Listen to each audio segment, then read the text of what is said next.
ಪ್ರವಾಸಿ ತಾಣಗಳ ಮೇಲೆ ಯಾವ ರೀತಿಯಾಗಿ ಬೆಳಗಾವಿ ಜಿಲ್ಲೆಯಾದ್ಯಂತ 31ನೇ ತಾರೀಕು ಏನು ವರ್ಷ ಆಚರಣೆ ಮಾಡ್ತಾರೆ. ಪೊಲೀಸ್ ಇಲಾಖೆಯಿಂದ ನಾವು ಎಲೆಕ್ಷನ್ದು ಸಮಯದಲ್ಲಿ ಏನು ಚೆಕ್ ಪೋಸ್ಟ್ ಅನ್ನು ಮಾಡಿದ್ವಿ, ಸುಮಾರು 40ರಿಂದ 45 ಜನ, 45 ಚೆಕ್ ಪೋಸ್ಟು. ಆ ಥರ ಪ್ರತಿ ಜಿಲ್ಲೆ ಎಲ್ಲ ಜಿಲ್ಲೆಯಲ್ಲಿ ಕೂಡ ಎಲ್ಲ ಜಿಲ್ಲೆಯಾದ್ಯಂತ ಕೂಡ ನಾವು ಚೆಕ್ ಪೋಸ್ಟ್ ಅನ್ನು ನಿರ್ಮಾಣ ಮಾಡಿದ್ವಿ.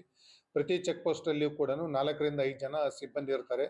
ಅವರಿಗೆ ರಿಫ್ಲೆಕ್ಟರ್ ಜಾಕೆಟ್ಸ್ ಇರುತ್ತೆ, ಬಾಡಿ ಓರ್ನ್ ಕ್ಯಾಮ್ರಾ ಇರುತ್ತೆ, ಮತ್ತೆ ಬ್ಯಾಟನ್ಸು ಇರುತ್ತೆ, ಮತ್ತೆ ಜಿಗ್ಜಾಗ್ ಬ್ಯಾರಿಕೇಡ್ ಅನ್ನು ಹಾಕೊಂಡಿರ್ತೀವಿ. ಸೊ ಯಾರು ಕೂಡ ಇದರಲ್ಲಿ ಮೂರು ಜನ 4 ಜನ ಕುಂತು ಕೇಕೆ ಹಾಕ್ತಾ ಓಡಾಡ್ತಿರ್ತಕ್ಕಂಥದ್ದಾಗಲಿ, ಜಾಸ್ತಿ ಕುಡಿದು ಬಿಟ್ಟು ಗಲಾಟೆ ಮಾಡ್ತಕ್ಕಂಥದ್ದು ಏನಿರ್ತಾ ಅವರೆಲ್ಲರ ಮೇಲೆ ಕೂಡ ಕಾನೂನು ರೀತಿಯಿಂದ ಕ್ರಮ ತಗೊಂತೀವಿ.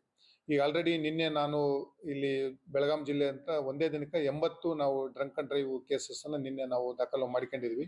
ಅದು ಕೂಡ ಮೊನ್ನೆ ತಾರೀಕುವರೆಗೂ ಕೂಡ ಕಂಟಿನ್ಯೂ ಆಗುತ್ತೆ. ಯಾರು ತೊಂದರೆ ಏನು ಕೊಡ್ತಾರೆ ಅವ್ರ ಮೇಲೆಲ್ಲ ಕೂಡ ಕಠಿಣ ಕ್ರಮನ ತಗೊಂತೀವಿ. ಈ ಎಲ್ಲೆಲ್ಲಿ ಜಿಲ್ಲೆಯಾದ್ಯಂತ ಇರ್ತಕ್ಕಂಥ ರೆಸಾರ್ಟ್ದವರು ಏನು ನಿವಾರಣೆ ಆಚರಣೆ ಮಾಡೋದಕ್ಕೆ ಏನು ತಾವು ಅರೇಂಜ್ಮೆಂಟ್ಸ್ ಮಾಡ್ಕೊಂಡಿದ್ದಾರೆ, ಕಡ್ಡಾಯವಾಗಿ ಅನುಮತಿಯನ್ನು ಪಡೆದಿರ್ತಕ್ಕಂಥದ್ದು ಆಗಬೇಕು.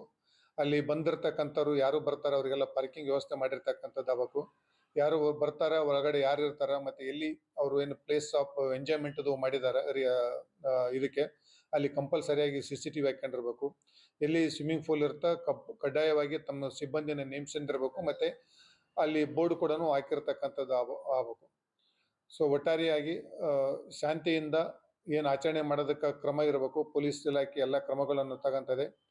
ಅಶಾಂತಿ ಮೂಡ್ತಕ್ಕಂಥವ್ರು ಯಾರು ಜನರಿಗೆ ತೊಂದರೆ ಕೊಡ್ತಕ್ಕಂಥದ್ದು ಯಾರು ಮಾಡ್ತಾರೋ ಅವ್ರ ಮೇಲೆ ಕಾನೂನು ಅಡಿಯಲ್ಲಿ ಕಠಿಣ ಕ್ರಮನ ನಾವು ತಗೊಂತೀವಿ.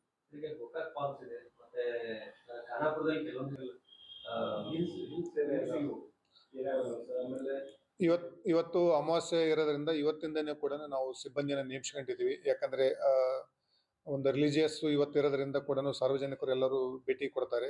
ಗೋಕಾಕ್ ಫಾಲ್ಸ್ ಇರ್ಬೋದು ಅಥವಾ ಬೇರೆ ಬೇರೆ ದೇವಸ್ಥಾನದಲ್ಲಿ ಇರ್ತಕ್ಕಂಥವ್ರು.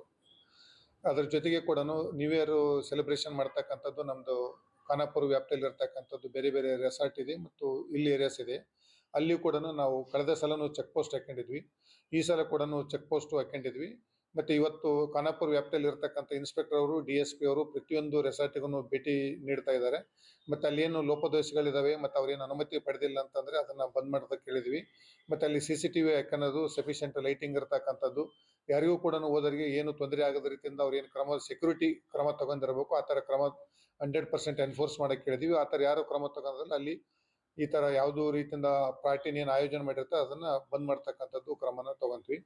ನಮ್ಮ ಜಿಲ್ಲೆಯಾದ್ಯಂತ ನಮಗೆ 5 KSRP ತುಕಡಿಗಳನ್ನ ಸ್ಯಾಂಕ್ಷನ್ ಮಾಡಿದೆ. ಅದ್ರ ಜೊತೆಗೆ ನಮ್ದು 10 DR ತುಕಡಿಗಳನ್ನ ನೇಮಿಸ್ಕೊಂಡಿದ್ವಿ. ಅದ್ರ ಜೊತೆ 40ರಿಂದ 45 ಕಡೆ ಚೆಕ್ ಪೋಸ್ಟ್ ಗಳನ್ನ ನಿರ್ಮಾಣ ಮಾಡ್ತಾ ಇದ್ವಿ. ಒಟ್ಟು 5 DSP, 15 ಇನ್ಸ್ಪೆಕ್ಟರ್, 55 ಸಬ್ ಇನ್ಸ್ಪೆಕ್ಟರ್, ಒಟ್ಟು 1000ಕ್ಕೂ ಹೆಚ್ಚು ಪೊಲೀಸು ಸಿಬ್ಬಂದಿಯಿಂದ ಯಾವುದೇ ರೀತಿಯಿಂದ ಅವಘಡ ರೀತಿ ಜರಗದಂತೆ ಒಂದು ನ್ಯೂ ಇಯರ್ದು ಏನು ಬಂದೋಬಸ್ತ್ ಮಾಡಬೇಕಾಗಿದೆ ಅವತ್ತಿಂದು ಅಪ್ ಟು 1 o'clock ವರೆಗೂ ಕೂಡ ಜನರಿಗೆ ನಾವು ನಾರ್ಮಲ್ ಆಗಿ ಓಡಾಡೋದಕ್ಕೆ ಅವಕಾಶ ಮಾಡಿಕೊಡ್ತೀವಿ. 1 ಗಂಟೆ ನಂತರ ಕಠಿಣ ಕ್ರಮನ ತಗೊಂತೀವಿ.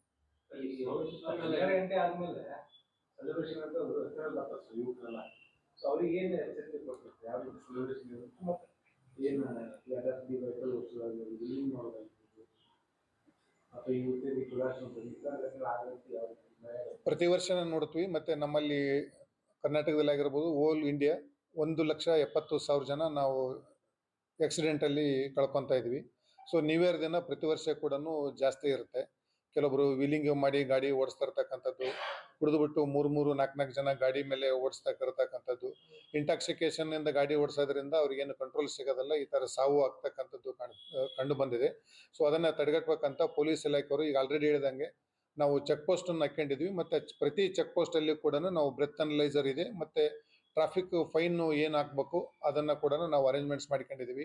ಯಾರು ಕುಡಿದು ಗಾಡಿ ಓಡಿಸಿ ಈ ತರ ಬರ್ತಾರೆ 100% ಇಮಿಡಿಯೇಟ್ ಆಗಿ ಅವ್ರದ್ದು ಗಾಡಿ ಸೀಸ್ ಮಾಡ್ತೀವಿ.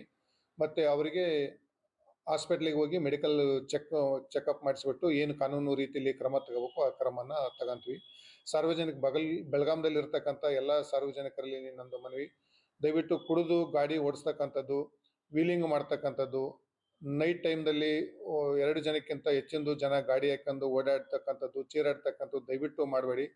ಈ ವರ್ಷ ನಾವು ಅತ್ಯಂತ ಕಠಿಣ ಕ್ರಮನ ತಗೊಂತೀವಿ. ಯಾರು ಮುಲಾಜಿಲ್ದಂಗನೆ 1 ಗಂಟೆ ನಂತರ ಓಡಾಡ್ತಕ್ಕಂಥದ್ದು ಕಂಡು ಬಂತು ಹಿಂಗಂತಂತಂದ್ರೆ ಅವ್ರ ಮೇಲೆ ಖಂಡಿತವಾಗಿ FIR ದಾಖಲು ಮಾಡ್ತೀವಿ, ಮತ್ತೆ ಗಾಡಿ ಸೀಸ್ ಮಾಡ್ತಕ್ಕಂಥದ್ದಾಗತ್ತಾ.